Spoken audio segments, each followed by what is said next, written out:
safe streets, vibrant neighborhoods, successful business and commerce. These are things that make a healthy community. We are a diverse community, rural, suburban, urban, a multitude of languages and ethnicities, ages and experiences. We are a collaborative community.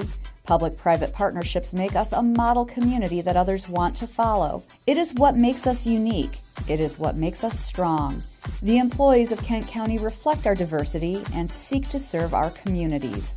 People in this county, in this area, we wrap our arms around each other. We come together to collaborate, to solve problems. We're all working for the good of the whole. And I think that's wonderful. And you can see it. You can see it as you drive around Kent County. Our impact starts the day a baby is born and a birth certificate is issued, to protecting children from deadly diseases through vaccination, to the public safety and justice provided by law enforcement and the courts, to offering veterans services and caring for the elderly. Every day we work to keep our communities robust. I think if you are somebody who's interested in serving your community, in building a strong knowledge base and a good group of people to work with, then the county is one of your best employment opportunities out there. It's been completely rewarding in every way I could possibly explain for 26 years, and I feel like I grow every single day still today. Leading these dedicated employees, our 19-member Board of Commissioners and our County Administrator Controller, along with our elected officials and appointed department directors, placing emphasis on civic involvement, quality housing, vibrant neighborhoods, and strong, solid infrastructure to allow businesses to thrive. Professional, dedicated, collaborative, and innovative. Behind the scenes, collaboration between foundations, charitable organizations, nonprofits, for-profit businesses, public sector demonstrated through the county, the city of Grand Rapids, the townships, all the cities and the villages in our area. If we don't come together, then we will not have the strength that we have today, and I only hope to build upon that. Our aim is to make our communities the best they can be. We are involved in exciting development projects, sustainable recycling programs, and creative progressive prevention programming. We partner with elected officials, impacting policy ideas that become great achievements. We seek opportunities to reach out into the community and offer our services to help our residents make Kent County thrive. Our relationship is solid, both from a staff standpoint at the county level as well as the Board of Commissioners. And they understand what we do and the benefits that we can do for the community, and vice versa. We couldn't do what we do without the help of Kent County. While most of us are busy running our lives, Kent County's elected officials, administrator controller, and over 1,600 employees are serving the communities where we live our lives, so we can all have a place we are proud to call home. Kent County, its life well run.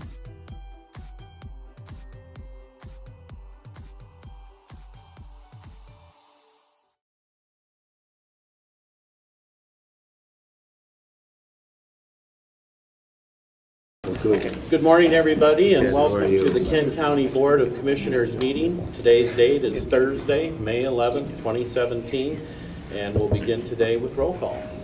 Thank you, Mr. Chair. Commissioners Skaggs. Here. Korndike. Present. Womack. Here. Bulkowski. Present. Talon. Here. Hennessy. Here. Melton. Here. Mast. Here. Drevey. Here. Kallman. Here. Voorhees. Present. Ponstein. Here. Steck. Here. Weichler. Here. Commissioners Jones. Here. Morgan. Here. Antor. Vonk. Here. Salfeld. Chair Salfeld. Here. Mr. Chair, you have 18 present, 1 absent. You have a quorum. Thank you. We'll next call on Commissioner Womack to lead us in an invocation and in the Pledge of Allegiance.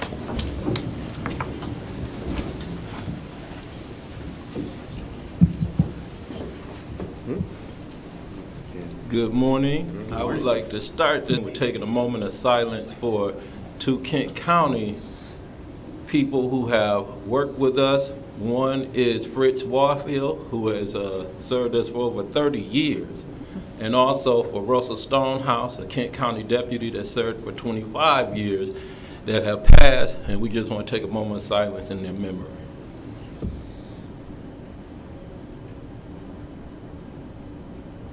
Thank you, Commissioner. I would like to now go ahead of you. I want to thank everybody that's on this commission and board, because I see the teamwork, and I want to thank you all for the support you're giving me as being a new commissioner, learning my way around downtown.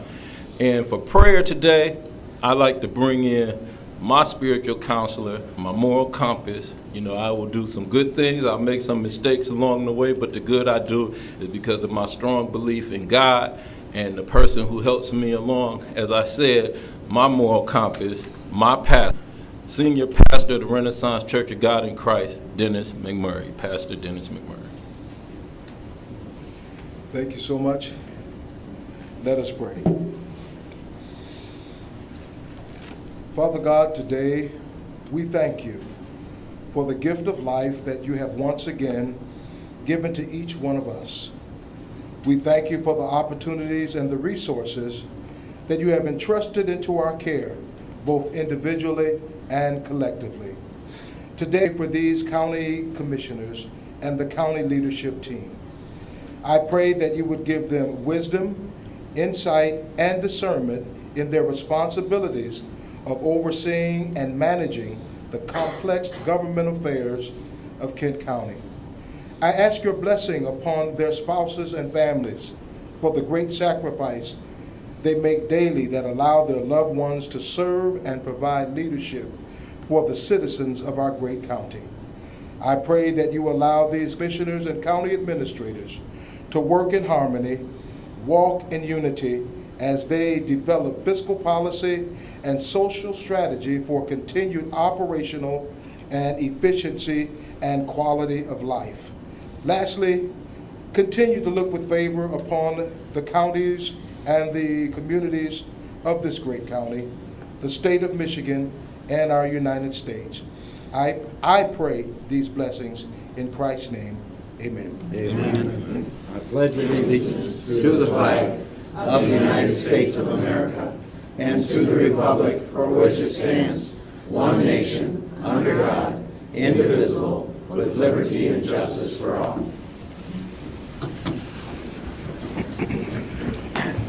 And thank you, Commissioner Woolman. We move then to agenda item number 5, which is a special order of business. We have 2 today. I'd like to begin by calling forward Sandy Frost-Steensma. Many of us know her well because she is a former commissioner and former chair of our county board. But right now she is serving us once again as chair of the subcommittee that was formed to address the recruitment of the new administrator controller. We just had a meeting this morning. I'll turn it over to Sandy and she'll let all of you know where we're at in that process. Thank you, Chair Salfeld, and thank you for the opportunity to meet with you here today. I very much appreciate the opportunity. It's quite an honor to be serving as the chair of the search committee. Never really wanted to replace Darrell, so it's he was wonderful the 3 years that I was chair, and so I really do consider it really an important piece of work to try to find somebody that can replace Darrell for all the work he has done. So thank you very much, Darrell. We've been meeting since February. Our committee is a very intrepid, meeting at 7 o'clock in the morning. I appreciate that. Thank you, everybody. We don't have a lot of public at 7. But we've been working through, since February, we've been working through what is going to be what the process will be for moving forward. And this is how we have outlined the process for looking for a search firm, the process that we want to work through with the search firm. So the first thing that was important is gathering input from stakeholders. So the first work that we're going to be asking for is that the firm that we work with will be talking to all of you, talking to other community stakeholders, and getting, can't hear me? Can you hear me now? Do I need to start over? No. That's good.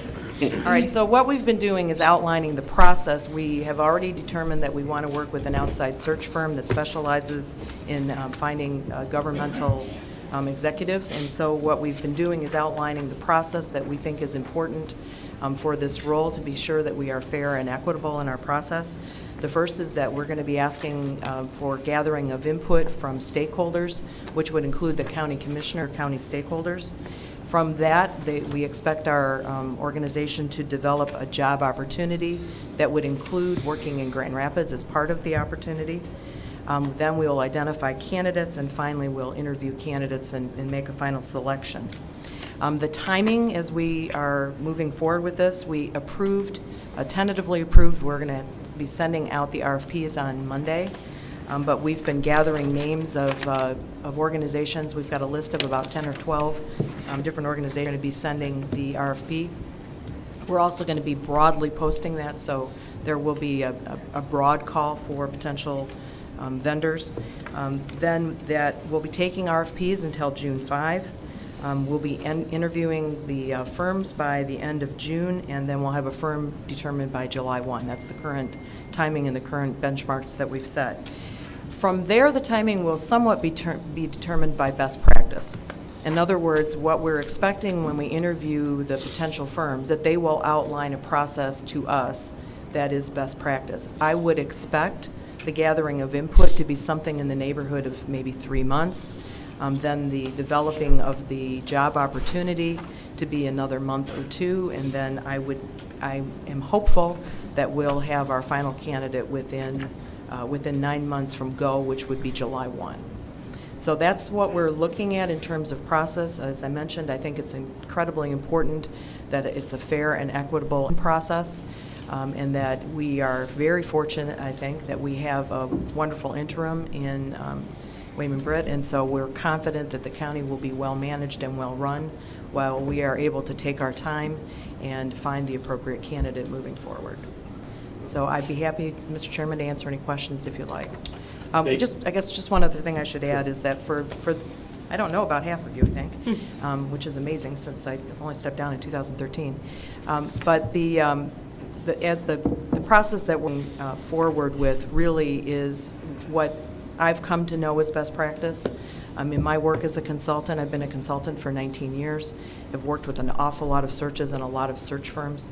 And I think that an open process that gives everyone an opportunity, I think, is really considered to be a best practice. And so that's why we're moving forward in the way that we are. And I believe that the committee has consensus on that. With that.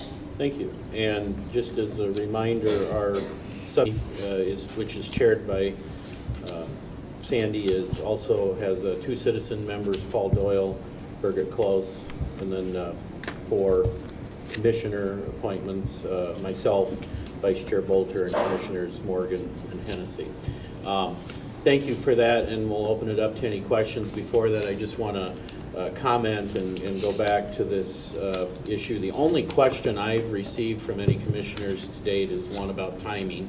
You heard the timing outlined there. And I want to go back to a comment I made back in September on the day that Daryl announced his retirement, about said resignation. It was that, Kent County does things well, and this is going to be no exception. We're going to do this process well, and if it takes, a year to get it done or whatever, we'll do what it takes to get it done and to do it right.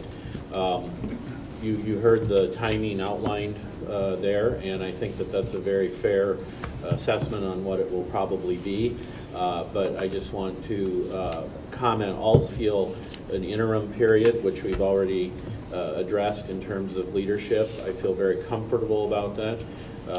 Daryl has put into place excellent staff here at Kent County, so I not only am comfortable with their leadership during the interim period, but I think it's actually, frankly, not a bad thing to have somewhat of an interim period between the outgoing administrator and the permanent new one. So just wanted to stress that we're on track in terms of timing with what my plans were when we first started this. So with that, I'll open it up to questions. I saw Commissioner Korndike's hand up, so I'll call on him first.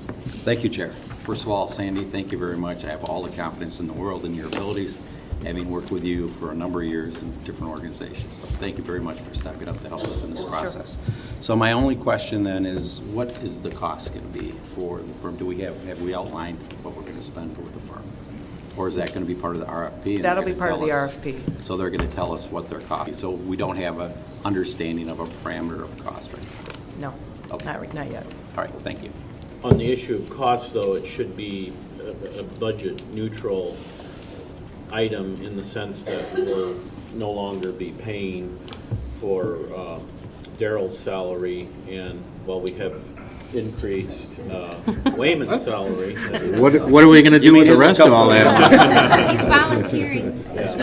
Anyway, Yeah. so that does give us a parameter, though. I mean, There's going to be some money that was, budgeted for that salary, which won't exist, and so I think, when all's said and done, it won't have a negative impact on the budget.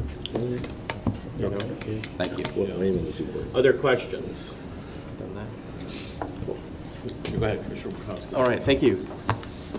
Thank you. Good to see you. Nice to see you. Unfortunately, also condolences on the other part of your community service with the passing of the president of Lake Superior State. Thank you. So I would imagine that unfortunately complicates parts of your life as well, and at least adds some more tasks. But condolences aside, driven by our vision, how much will the search firm be working with us on our vision? Because I would guess that Commissioner Morgan and I might have a slightly different perspective, though we probably would share 80% of our vision for the county. That critical 20% difference, and the administrators who make that vision come alive, and our mission statement to be effective and efficient stewards, is that we're looking for an effective and efficient steward, or are we looking for somebody to take county government forward for the next 15 years? How are we going to help decide or at least hone that vision? Well, thank you for putting me in a position of having to make a political statement of some sort. Thank you. Oh, no, not at all. Not at all. I contest that 20%. I feel like I'm right back where I was. Thank you.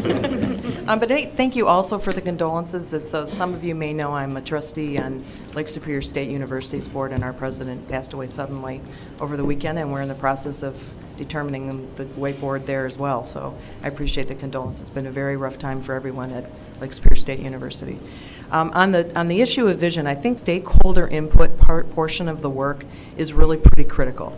So, what this group is going to be tasked with, what our vendor is going to be tasked with, is taking input not just from all of you, but from our community in general and community stakeholders in the county, and trying to come up with a unified description of what we're all looking for. I suspect in that process that not everybody's going to be in agreement. But I think to the point that we can come up with some consensus of what we're looking for, that's what we'll be looking for. Other questions? Did I answer your question, Commissioner Bukowski? Sure, and it wasn't necessarily I didn't meant address the 20%. Yeah, well, the 20% that I disagree with Commissioner Morgan, I disagree with Commissioner Hennessy by about 25%. So it's really not political y'all can work at that all. out. So. Is there anyone you agree with? Just disagreeable. Hi, Sandy. I'm one of the new ones. Just to clarify, you say 9 months from go, and go is July 1st. Right, So that puts us at April 1st. roughly. Okay. Now, that would be, it depends on a lot of things. As you know, sometimes the process, if the process goes very smooth, the data gathering is 3 months, we have a month to look at the position, and for everybody to, I'm assuming that position description would get approved by legislative, so we're going to have some process in there that's going to slow us down. And then gathering candidates, and then interviewing, and then making an offer. If all of that goes smoothly, I would anticipate that to be a 6 to 8 month process. Now, if for some reason something doesn't go smoothly, and I'm not so overly optimistic that I think everything will go as smoothly as we think, we may end up not finding the right firm right away. We may have to extend that a month. I don't know what will happen. But my hope would be that you would have somebody in place by the end of March, all things being. Yeah. Okay. I see no other questions, so we'll let you go, and All right. I, again, Thank you. appreciate your service in this very important role. Well, And, thank you for all you do. yeah. I know what you all do, and I really appreciate that you're doing it. So, thanks. And just so you know, this committee is meeting at this same time each month, same time being, what is it, the second Tuesday, Thursday? Second Tuesday at 7 a.m. if anybody would like to come. Second Thursday at 7 meet o'clock, with us. and we may adjust the time if we don't always have stuff to fill over for a full 90 minutes. All right, thanks so much. Thank you. All right, we move then to agenda item 5B, which is our Public Service Recognition Week awards, and I would call on Assistant County Administrator Wayman Britt to come forward, and he will explain more about the week, its purpose, and why the county is participating. Good morning, Wayman.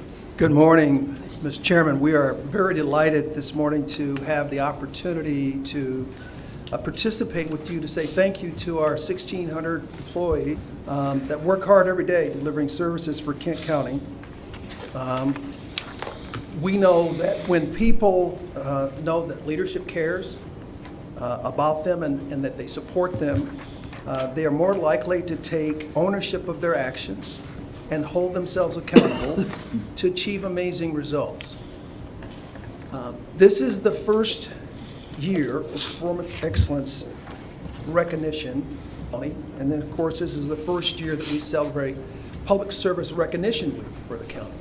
It's not something that we've done. It's done across the country. The federal government and Congress has been doing this for quite some time, and we've chosen to do this year, and I'm really proud to say that we have some outstanding awardees that we're going to be presenting the Excellence in Action Awards to today. Again, excellence is a hallmark of Kent County. Our Board of Commissioners and our elected officials. The Excellence in Action Awards that will be presented today are an extension of the board's vision that Kent County be the best, the absolute best place for people to live and work. And the awards are only a small reflection of outstanding efforts that take place every day in Kent County to help make your vision possible. So we really appreciate Chair Southfeld, your leadership, and of course Darrell DeLavio's leadership in supporting this effort to recognize our employees. So if Chair Southfeld and Vice Chair Bolter and Commissioner Diane Jones and Commissioner Carol Hennessy, our Minority Vice Chair, would come to the podium, we'd appreciate it, and we will get the awards kicked off.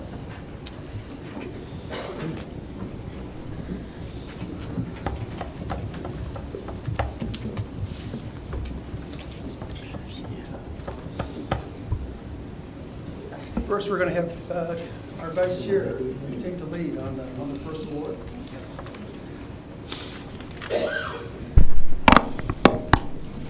The first award is for Excellence in Innovation, and it goes to the Health Department for its Academic Health Internship Program. In response to the rapidly growing numbers of public health academic programs in our community, this internship was created and provides students with information and experience. And it also provides the health department with new ideas, support for creating and updating necessary policies and procedures, along with the essential elements of writing grant applications. Students have completed this internship program, and they have overwhelmingly positive feedback about their health department and their experiences on a wide variety of projects across the department.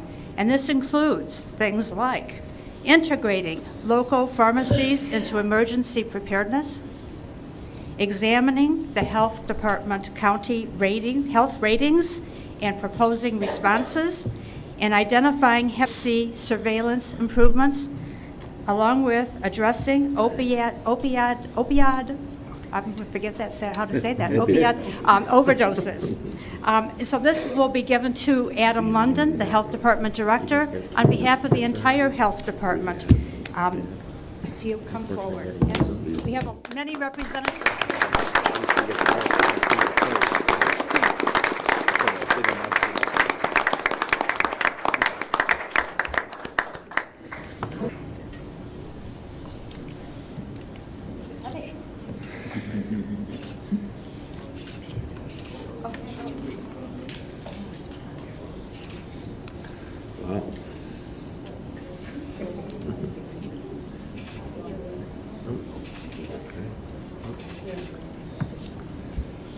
Cameras clicking.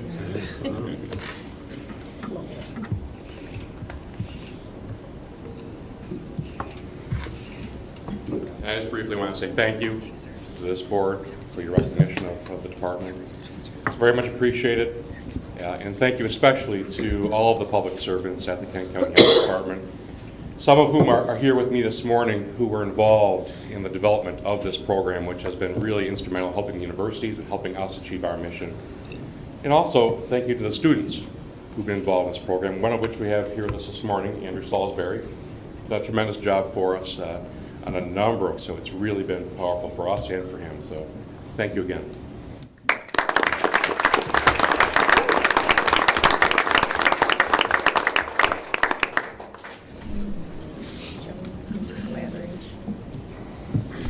I'm a little taller than Carol, but not by much. I am pleased to present the Excellence in Collaboration Award to the Probate Court Adult Guardianship Program. Some of the most vulnerable adults in Michigan are those who suffer or medical health conditions while living in poverty. When hospitalized, these individuals have the protection of staff, but once released, may need a guardian to assist them. In 2015, the state reduced critical funding that helped almost 400 people in 2015 by providing a safety net for these at-risk adults. Chief Judge David Murkowski and staff from the probate court worked with representatives of the Administrator's Office, Kent County Department of Health and Human Services, and the Area Agency on Aging of Western Michigan to address the unsustainable funding of the guardianship program, partnering with and receiving funding from Mercy Health, St. Mary's, and Spectrum Health to provide ongoing financial support for the guardianship program. If I could have Susan Flackney come up. Yes, please.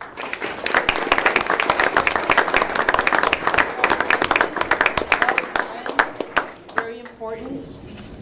And we have your Collaboration Heavy Award for you to take too. So, thanks. And photo. No choreograph. Thank you, and congratulations. Please say a few words. Thank you very much. Judge Murkowski was sorry that he couldn't be here today. He's speaking at the Kent Crisis Intervention Team training this morning, but he wanted you to know how much he appreciates this county board's support for the guardianship program. A lot of our funding comes from the county general fund, as well as senior millage, the state, and now the hospitals. The hospitals have been a wonderful partner with us, and we continue to collaborate with them. In fact, St. Mary's people came and spoke at our last guardianship meeting. So thank you very much for the award and your support.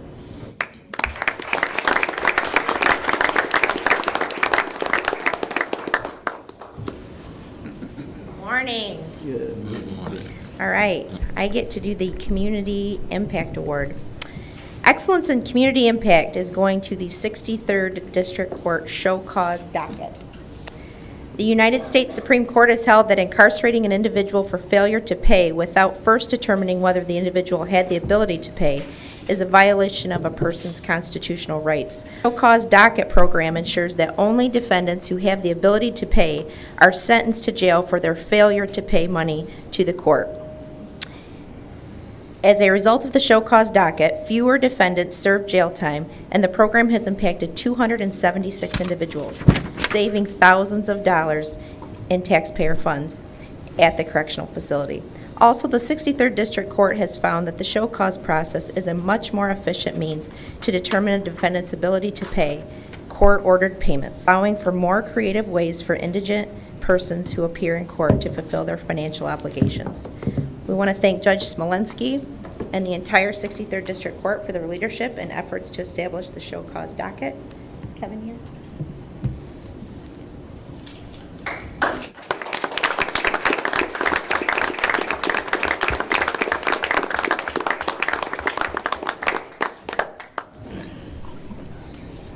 Oh, this is heavy. Lift weights. Want to do this first?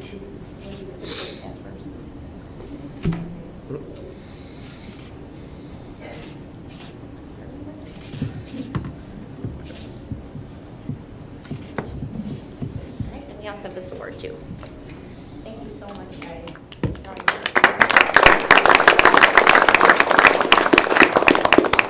I just want to say thank you, Judge O'Hara and Judge Smolenski. I wish they could be here, but they wanted me to express their appreciation for this. But I especially want to express our appreciation and thank you for your award for our great staff and how they work tirelessly to work with people. We want people to not be afraid to come to court to take care of these financial obligations. So one of the ways is our full-time magistrate, Mike Milroy, works with them, and we triage these to find out what people's ability really is, and then they only have to see the judge if the case is warranted. So it's one way we can lighten the judge and also work with people, and so they do show up for these show cause hearings. So we want that message to be clear to the public. So thank you. Appreciate it.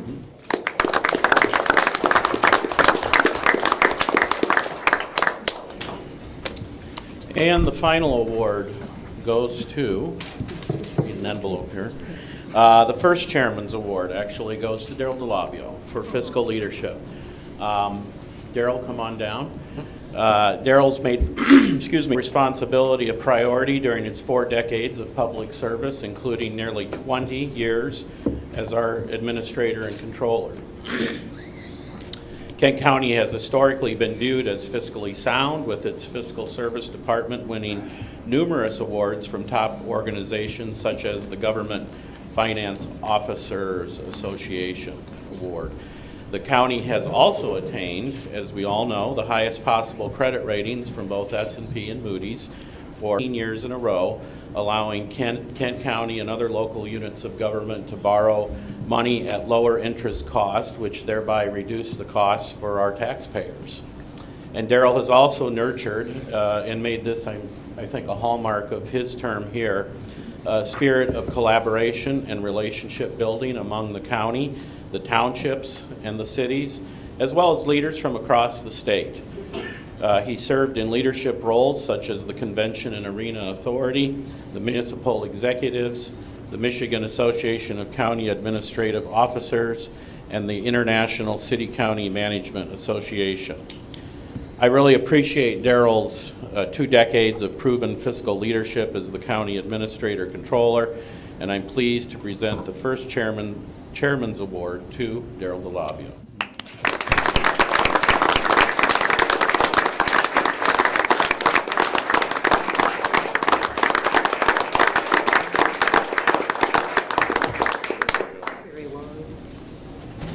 Thank you very much.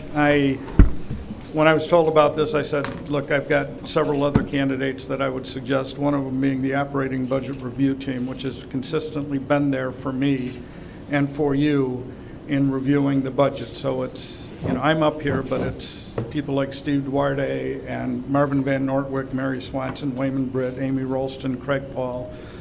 Those people who have worked with me. It's not a one-person show, and I will say this, it's also the department directors and the staffs that we work with. There's a line that I like to use. It's the last line of the Athenian Oath, which was stated by every 17-year-old in ancient Athens. And it is, we will strive to transmit this city, not less, but greater, better, and more beautiful than it was transmitted to us. Mm-hmm. That's the vision that I've had in my career, and I hope that it's been partially fulfilled, because it will go to the next step when I leave. So thank you very much.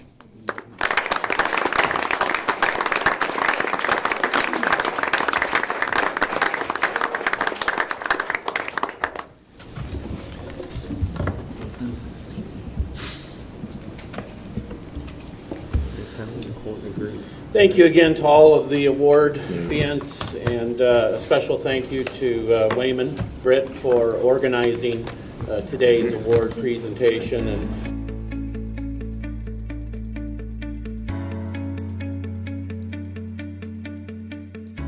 The program serves our most vulnerable and needy people in the county, and there was a loss of state funding through DHHS. Well, first I panicked a little bit because we've got 900 wards who are served by our public guardians, and I didn't know what was going to happen if this program fell away. Susan Flackney, my probate registrar, who did all the heavy lifting for probate, along with representatives from the county, the generosity of both Spectrum and Mercy Health, came together and saw the need. So truly, this is what I always call an out-of-the-box solution to serve the people of Kent County. The hospital funding is primarily used to pay for that DHHS worker, and then some funds are still available for guardian fees.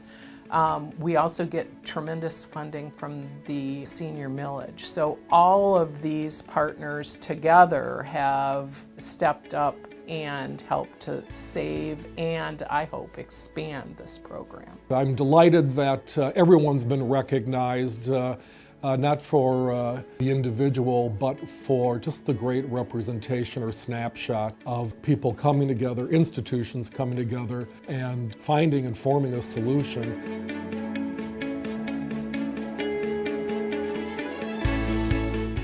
We really try to focus on not having people go to jail just because they can't afford to pay for something. But for years, there have been people that go to jail and they call them a debtor's jail, and it shouldn't be that way. By just not paying money, it's a difficult scenario for a lot of people, and the court recognizes that. So we give the magistrates an opportunity to triage, really, the cases by talking to the people openly about what are your opportunities, where do you work, how long have you been working, how long have you not been working, how long have you been looking, what are you doing to get some structure?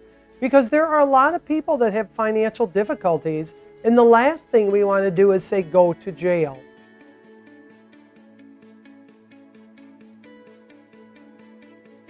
I know the county has a number of different programs in so many departments that are probably very worthy of this award. I'm not sure we're totally worthy of this. We do make a community impact because we're dealing people at the entry level where they're having a very serious question about owing money, going to jail. And let's face it, no one wants to go to jail.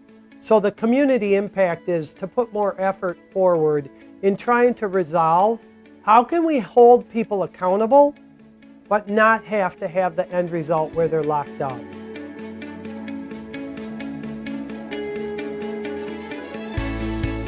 We had students who were contacting health department employees and asking for internships.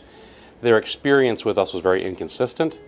They were often shadowing people. They were not doing projects that really helped them in their academic experience, and quite frankly didn't help us all that much either because there wasn't much planning behind those internship experiences. We treat them like employees. They aren't coming here to file papers. They're not coming here to make copies or make packets. They're coming here to actually work on a project and work side by side with our staff to fill a gap in what we're trying to do here in the department. We are identifying our project needs.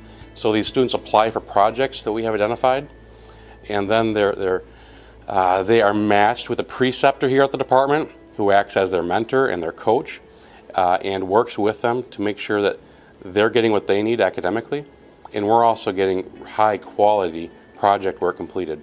A lot of the students that are going to the universities are local people, and so we're helping to provide experiences for people who are from here, they're going to school here, and then they learn more about what we do as the health department, and hopefully that gets the word out to the general public. But then also we're helping to build the local workforce and hopefully retain some of these students here for positions in the future. When they work with us, they're making connections with local organizations, with neighboring counties, and they're building a network of contacts that have been very helpful to many of them so far in advancing their search for jobs.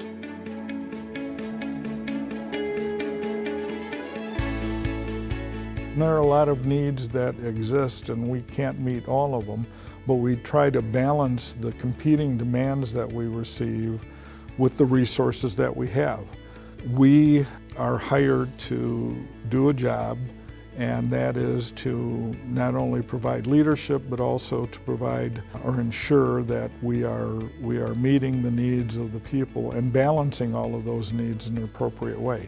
For 19 consecutive years, Kent County has received the AAA rating from both S&P Global and Moody's Investor Services by demonstrating not only our financial policies that are adopted by the Board of Commissioners, but also our operational and management and leadership practices, that we are looking long-term. And it speaks to the Board of Commissioners and its financial policies and its overall policy direction to us, and it speaks well to the department directors in terms of how they keep an eye out on their respective budgets. So it's something that the organization should take credit for and deserves credit for.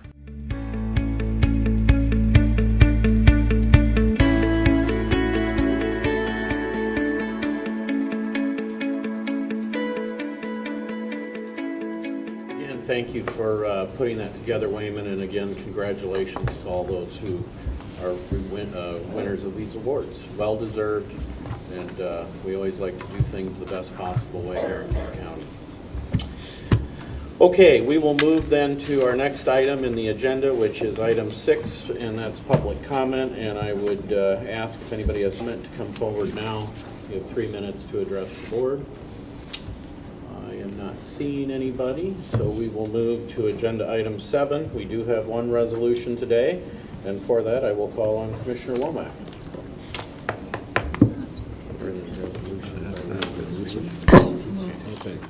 I move to adjourn this meeting until Thursday. Support. Hold on. There may be support for that. Ready for that. I move that we approve the minutes of April 27, 2017 meeting. Support. That was unanimous. Support by Commissioner Voorhees. Any questions or comments on the minutes? I see none. All in favor indicate by saying aye. Aye. Any opposed? Motion passes. Again, we move to public comment, which I have to believe there is none. I see none. So we move to reports. And Commissioner Jones, would you like? Absolutely. I am pleased to share that I will be chairing a 82 Ionia Review Subcommittee. The 2015 Space Needs Study recommended that the county consider liquidating 82 Ionia and relocating staff housed there to 320 Ottawa and a new building to be constructed on the county's Fuller campus. The board had several work sessions on the issue but had not reached a consensus on whether or not to sell the building, pending receipts of the proposals and determination of the proceeds. Proposals have been received on May 2nd and a subcommittee has been established. The charge is to recommend to the Finance and Physical Resources Committee whether to move ahead with plans to liquidate 82 Ionia based on the proposals received on May 2nd, 2017, and if so, to recommend a funding strategy for replacement of the facility. The members are myself, Commissioner Morgan, and Commissioner Talon. The timeline is to be completed by June 30th, and the staff will include Mary Swanson, Steve Duarte, and Al Jano. We have a meeting schedule, proposed meetings that we will share when it's finalized, and we will be starting next week, potentially. Very good. Thank you. And any other reports today by any commissioners? Commissioner Talon. Thank you, Chair. The Grand Rapids Downtown Development Authority met yesterday, approved its budget for next year and a 5-year plan. The budget process looks ahead. We don't commit to those 5 years, but try to have 5 years in mind as we approve the budget. It's an interesting process given the relationship of the DDA to the city. The DDA approves the budget, it goes to the city, gets approved again, and then if there's changes, well, whether or not there are changes at the city, it goes back to the DDA again for affirmation. There are a lot of things going on downtown this summer. I won't go through all of them, but just want to highlight and remind you of Movies in the Park, which will be happening again at Navajo Park. There is the Rosa series every Thursday at noon at Rosa Park Circle, and there will be a lot of food truck events going on this summer. There was a lot of input in the GR Forward plan to continue to encourage that activity. So keep your eyes open for that. Also wanted to make you aware, as I learned yesterday, that the House and Senate apparently have approved what's called a Transformational Brownfield Program, which is, as I understand it, a new program. I'll try to get more information for you about it. There may be others that know more about it. It's expected that the governor will sign it and has potential for some redevelopment in this area. So that's it for the DDA. Okay, thank you. Vice Chair Bolter? Thank you, Mr. Chair. I just want to remind my land bank members that I am hopeful we will be having our final meeting after board today. I'm happy to not have to cancel it. So, thank you. We're not done yet. Commissioner Coleman. Along with Commissioners Hennessy and Steck, we began the Senior Millage Committee for this year. The bulk of the work's happening the week of October 9th. Any other reports? Commissioner Steck. Thank you, Chair. The Lakeshore Regional Entity Board met yesterday, and while we don't always agree with the state's budgeting decisions, vehemently, but at any rate, we've been advised by the state that they've now given to us the funding to staff a full-time person to provide veteran services coordination of benefits. So the person is to essentially be there to ensure that all the veterans within the region are advised and that all available behavioral health services are made available to them.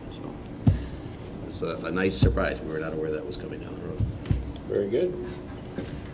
Any other reports? I see none, so we will move to item 10, which is miscellaneous. I'm going to start miscellaneous and just talk briefly. There was some notes that we did not have a lot of resolutions and whether maybe we should have adjourned this meeting. I did want to address that in a couple parts. First is we do have a lot of special order of businesses coming up. I think we're scheduled out till July or August, and there's been a high demand on those. I'm to be very mindful not to schedule more than 2 of those per meeting, because as we know, when there's multiple ones, it can really take a long time, and that puts public comment and other things further back on the agenda. So I do try to balance that with regard to the agendas to make sure that we're keeping that at no more than 2.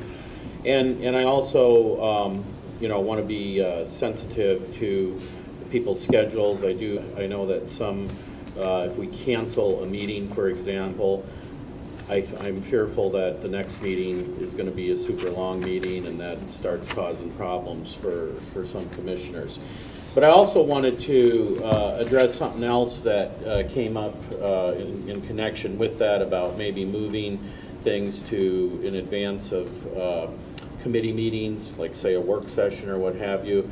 I am really frustrated right now by the Open Meetings Act. I think it is being applied in a way that is decreasing the effectiveness of elected officials, and I'll go on record saying that to anybody that wants to report that. The reality is we can no longer hold subcommittee work sessions, and the reason being is that the members that are not in that committee are not allowed to participate. The only thing they could do is make a comment in public comment, and I don't think that's right, because the government ought to be encouraging participation by our elected officials, not decreasing it. And I had Daryl look into this, and I actually found out that there's some counties who flat out prohibit or tell the other committee members not to come to the committee member meetings that they're not on. And see, I just think that that's totally backwards. And I have asked, well, and again, in this regard, that leaves us with the one option, and that's holding board work sessions whenever we need a work session, which we do. But I come back to the issue that if we do those are most likely going to occur on a Thursday, not a Tuesday, because most people have work schedules and so forth, and it makes it very difficult for them maybe to show up early in the morning for a work session when they're not part of the following committee meeting. So I have asked Daryl to get a legal opinion on this issue and just make sure that in fact we are not able to have one committee's members be part of the other committee's members or meetings or work sessions Certainly, they can sit in the audience, but I'm talking about being part of the discussion and throwing out questions. I know that's the way we used to do it when we used to hold budget work sessions, that the that the Finance Committee ran, and it was never a problem then. And if need be, we can even make a request to the Attorney General and get an opinion from him, because I think that in the end, this is not what this law is trying to achieve, because I think it reduces effectiveness. But it's been frustrating for me, and it does have an impact on the schedules, so I hope you'll bear with me when we have a meeting like this where we don't have a lot of resolutions, but things that we do want to accomplish through our special order of businesses or what else. So with that, I'll open it up to any other miscellaneous that commissioners may have. Commissioner Jones. Thank you, Chair.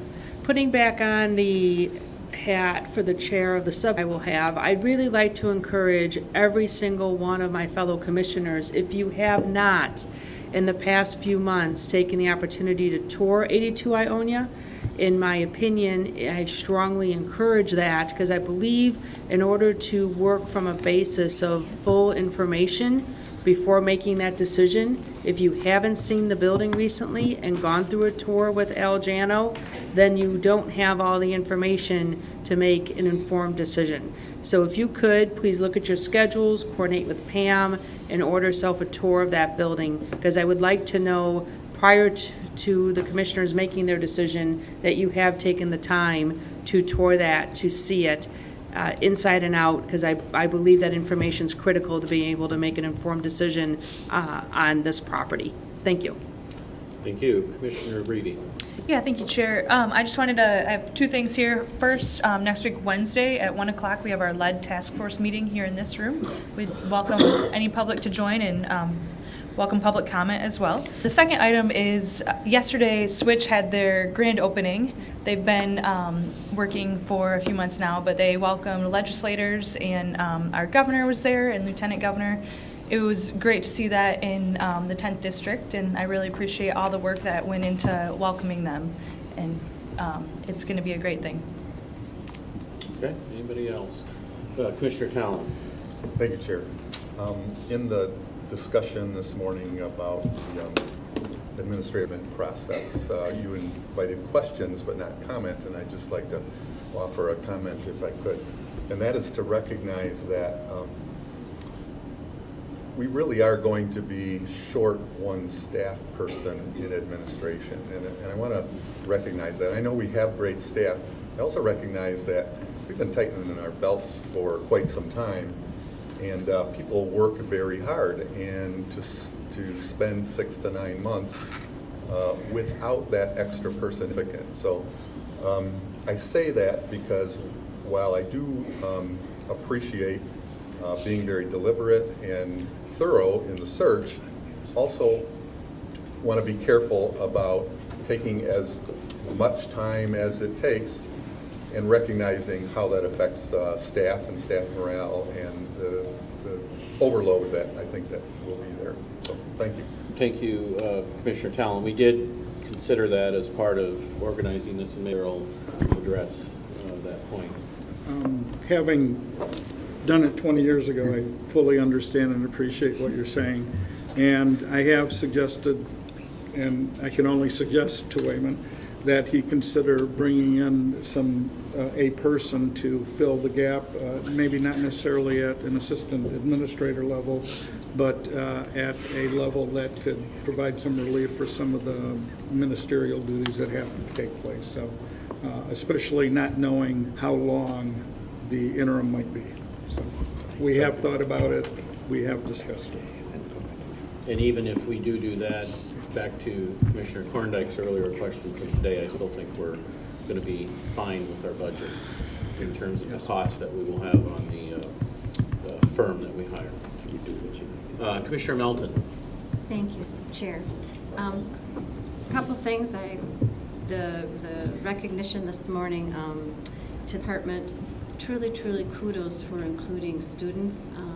I am a firm believer that they are a very unused, very necessary part of our daily jobs, and that we often forget that younger minds and newer ideas can really offer an awful lot of fabulous things to a workforce. So I definitely, that's near and dear to my heart.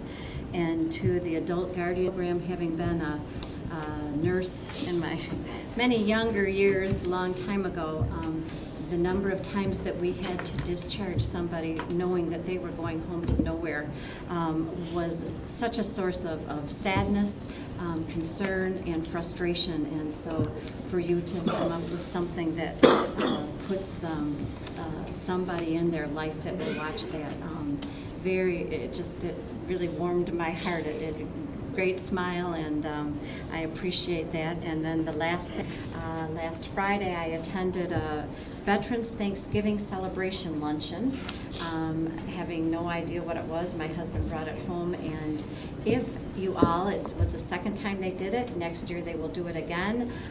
It was double the amount of veterans that were included last year. They have invited students from all over the Kent County area. In fact, I think Pam's daughter was one who took place in this, and they pair students and persons, mostly businesses, but my husband and I happen to a table. So at the table you have the sponsors, so the business, and then a veteran or two, students and their advisor, all at the same table. But in the morning, the students are given, I wish I had gotten one, like an iPad or something, and they had like a scavenger hunt around Gerald R. Ford Museum, finding things that had to do with government, but mostly with what happened during some of the different wars, some of the different services that our veterans gave to us as a country. And then they had a bagpipe procession across the walking bridge and over to the luncheon, sat down, and the purpose was for these students, they were given a list of questions that they were to ask the veterans at their table. It was quite just a remarkable celebration. And so if you know of any veterans, please put them in contact with, and you know what, hopefully maybe Pam has that written down, because I forgot to write that down. But what a celebration for our veterans. And we had 3 World War II vets who were there, along with, majority were probably from the Vietnam War, and certainly we know that was not a war that these men came back and were well celebrated. So thankfully we are doing that now. Great, thank you. Any other miscellaneous this morning? If not, just a quick thing, came up again this past week on open meetings, back to that topic, and use of email. Just want to caution us not to get into substantive discussions on emails for informational purposes. Tom, just got a few words. This will be very brief. Telling the lawyer to be very brief. Yeah. Yes. Okay. I have a couple of handouts because I'm going to be very brief. First, I am passing out a portion of the Attorney General's Open Meetings Act manual. And the second handout is some fact sheets that were prepared by the Michigan Municipal League addressing Open Meetings Act. The portion of the Attorney General manual basically just covers the basics about the Act, what's covered, what's not covered, so that you have a better understanding of what the Act requires. And it highlights the issue that deliberations, discussions have to occur in public meetings, and it cautions about the use of email or other electronic communications among board members during open meetings. And that's on the last page of that Attorney General handout. The MML handout that I'm giving you, again, gives you the Open Meeting Act definitions and requirements. And on the back side of that page is a highlight for email quorum violations that highlights a case that involves Markle versus Mackley, which was a case on the other side of the state where they had a 7-member elected body engaging in numerous email exchanges regarding matters of public policy. The court in that case ended up finding that, yes, there was a violation of the Open Meetings Act.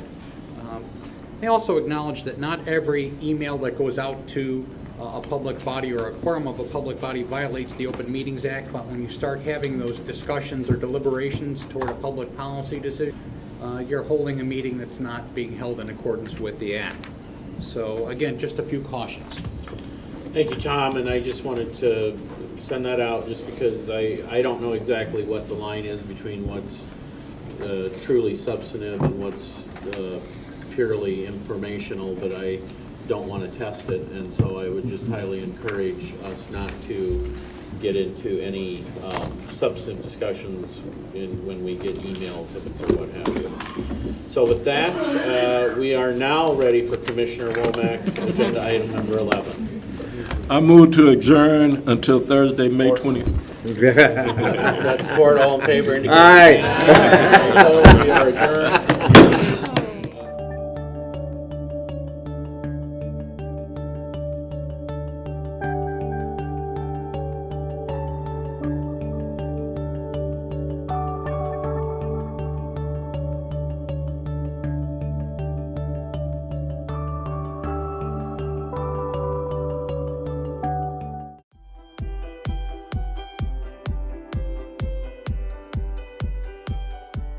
Safe streets, vibrant neighborhoods, successful business and commerce. These are things that make a healthy community. We are a diverse community, rural, suburban, urban. A multitude of languages and ethnicities, ages and experiences. We are a collaborative community.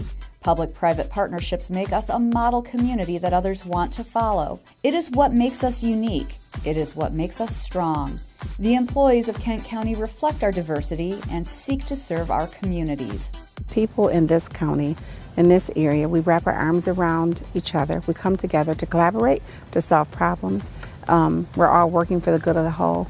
And I think that's wonderful. And you can see it. You can see it as you drive around Kent County. Our impact starts the day a baby is born and a birth certificate is issued, to protecting children from deadly diseases through vaccination, to the public safety and justice provided by law enforcement and the courts, to offering veterans services and caring for the elderly.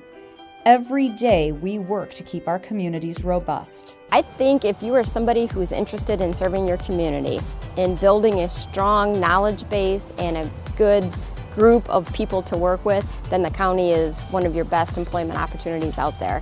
It's been completely rewarding in every way I could possibly explain for 26 years, and I feel like I grow every single day still today. Leading these dedicated employees, our 19-member Board of Commissioners and our County Administrator Controller, along with our elected officials and appointed department directors, placing emphasis on civic involvement, quality housing, vibrant neighborhoods, and strong, solid infrastructure to allow businesses to thrive. Professional, dedicated, collaborative, and innovative. Behind the scenes, collaboration between foundations, charitable organizations, nonprofits, for-profit businesses, public sector demonstrated through the county, the city of Grand Rapids, the townships, all the cities and the villages in our area. If we don't come together, then we will not have the strength that we have today, and I only hope to build upon that. Our aim is to make our communities the best they can be. We are involved in exciting development projects, sustainable recycling programs, and creative progressive prevention programming. We partner with elected officials, impacting policy ideas that become great achievements. We seek opportunities to reach out into the community and offer our services to help our residents make Kent County thrive. Our relationship is solid, both from a staff standpoint at the county level as well as the Board of Commissioners. And they understand what we do and the benefits that we can do for the community, and vice versa. We couldn't do what we do without the help of Kent County. While most of us are busy running our lives, Kent County's elected officials, administrator controller, and over 1,600 employees are serving the communities where we live our lives, so we can all have a place we are proud to call home. Kent County, its life well run.